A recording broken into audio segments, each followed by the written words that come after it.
Hello കൂട്ടുകാരെ, അപ്പോൾ നമ്മുടെ ഇന്നത്തെ വീഡിയോയിലേക്ക് എല്ലാവർക്കും സ്വാഗതം. അപ്പോൾ നമ്മൾ ഇന്ന് ചെറിയൊരു വ്ളോഗാണ് കേട്ടോ. നമുക്കിന്ന് കൊല്ലം വരെ പോകേണ്ട ഒരു കാര്യം ഉണ്ടായിരുന്നു. അപ്പോൾ നമ്മൾ കൊല്ലം ടൗണിൽ പോയൊരു ചെറിയൊരു വ്ളോഗാണ്.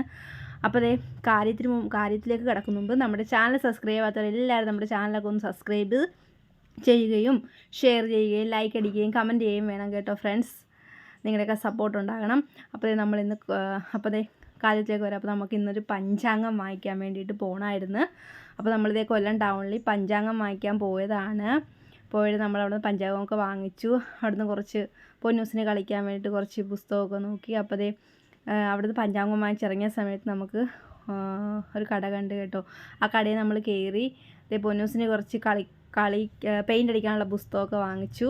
അങ്ങനെ അവിടുന്ന് ഞങ്ങളിതേ നേരെ ആ കടയുടെ പേര് ഇൻസ്പയർ സ്റ്റേഷനറി എന്നാണ് കേട്ടോ കൊല്ലത്ത്. അപ്പോൾ ഞങ്ങളവിടെ കയറി. അവിടെ ഞങ്ങൾ തിരിച്ചതേ സാധനങ്ങളെല്ലാം വാങ്ങിച്ചു. നമ്മൾ പോയ കാര്യങ്ങളൊക്കെ നടന്നു കേട്ടോ. അപ്പോൾ പൊന്നൂസിന് പുസ്തകം വാങ്ങിച്ചു, ചേട്ടന് പഞ്ചാംഗവും അവിടെ നിന്ന് തന്നെ കുറച്ച് പെയിൻറ്റും അങ്ങനെയുള്ള കുറച്ച് കാര്യങ്ങളൊക്കെ വാങ്ങിച്ചു. അങ്ങനെ ഞങ്ങൾ നേരെ വീട്ടിൽ വന്നു. പോകുന്ന വഴി ഞങ്ങൾക്ക് ദാഹിച്ചിട്ട് പോയി. അങ്ങനെ ഞങ്ങളിതേ ഒരു ഷാർജ കുടിക്കാമെന്നും പറഞ്ഞ് കൊല്ലത്ത് എസ്.എൻ. കോളേജിൻ്റെ ഓപ്പോസിറ്റായിട്ടുള്ളൊരു കടയിൽ ഷാർജ കുടിക്കാൻ കയറി. ഐസ് പോപ്പ് എന്നാണ് കേട്ടോ കടയുടെ പേര്. അപ്പോൾ കൊല്ലംകാർക്ക് സുപരിചിതമായ കടയായിരിക്കും. അവിടെ 20, 30, 40 രൂപയുടെയൊക്കെ ഷാർജ ഉണ്ട് കേട്ടോ. അപ്പോൾ കൊല്ലംകാർക്കൊക്കെ സുപരിചിതമായൊരു കടയായിരിക്കും അത്. എല്ലാവർക്കും അറിയാൻ പറ്റുമായിരിക്കും. ഞങ്ങളിപ്പോൾ രണ്ടാമത്തെ തവണ അവിടെ കയറുന്നത്. നല്ല ഷാർജയായിരുന്നു കേട്ടോ. ഞങ്ങൾ സ്ട്രോബെറിയുടെ 2 ഷാർജ വാങ്ങിച്ചു. അപ്പോൾ നമ്മുടെ വീഡിയോയിൽ നിന്ന് ഇത്രയേ ഉള്ളൂ ഫ്രണ്ട്സ്. അപ്പം ഞാൻ വീണ്ടും പറയാനും ഷെയർ ചെയ്യാനും കമൻറ്റ് ചെയ്യാനും ലൈക്ക് ചെയ്യാനും സബ്സ്ക്രൈബ് ചെയ്യാനും മറക്കരുത്. അപ്പോൾ നമ്മുടെ അടുത്ത പുതിയ വീഡിയോ ആയിട്ട് വീണ്ടും വരുന്നവരെ എല്ലാവർക്കും ബൈ ബൈ, സീ യു.